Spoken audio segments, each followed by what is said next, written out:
एक तू सच्चा तेरा नाम सच्चा अनंत पृष्ठ 700।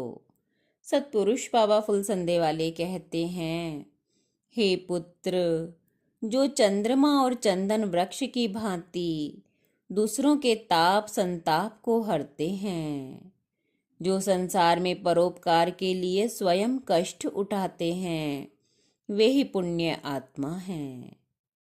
हे पुत्र, ज्ञानी अपने अंदर दैवी गुणों को पैदा करता है और ईश्वर से पूर्ण प्रेम करता है।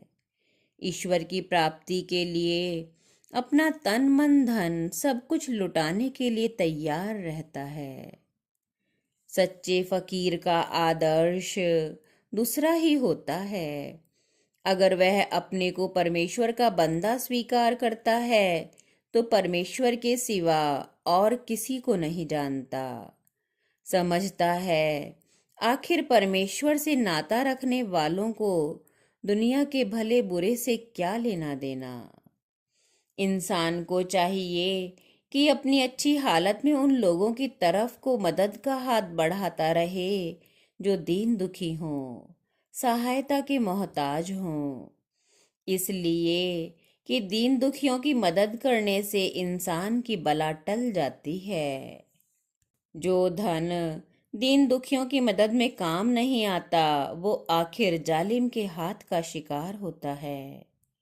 जो आदमी अक्लमंद होता है, वह लोगों के खेल कूद से ही सभी कुछ सीख लेता है, मगर जो बेवकूफ होता है वह हिकमत के तत्व ज्ञान के 100 अध्याय सुनने के बाद भी कुछ नहीं सीखता। अगर तुम्हारे पास सोना चांदी हो तो उससे तुम खुद ही फायदा ना उठाओ, बल्कि दूसरों को भी फायदा उठाने का मौका दो। एक तरफ तो जिंदगी बिताने की उम्मीद और दूसरी तरफ जिंदगी जाने का डर। इसलिए जिंदगी बिताने की उम्मीद में जिंदगी को तकलीफ में डालना अक्लमंदी की राय के खिलाफ है।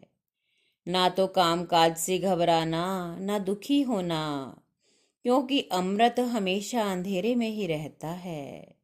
सब्र कड़वा होता है मगर उसका फल मीठा होता है। ईश्वरीय दया दृष्टि पर गौर कीजिए। वह सबके गुण देखता है, दोष भी देखता है, मगर किसी की रोजी नहीं छीनता। अगर तुम्हें अपने पैर के नीचे दबी हुई चींटी की हालत मालूम है तो समझना चाहिए कि उसकी वैसी ही हालत है जैसी हाथी के पैर तले दबने से तुम्हारी हो सकती है। दूसरों के दुख को अपने से मिलान किए बगैर तुम अपनी असली हालत नहीं जान सकते। इंसान अगर लालच को ठुकरा दे तो बादशाह से भी ऊंचा दर्जा हासिल कर ले, क्योंकि संतोष ही हमेशा इंसान का माथा ऊंचा रखता है। एक तू सच्चा तेरा नाम सच्चा।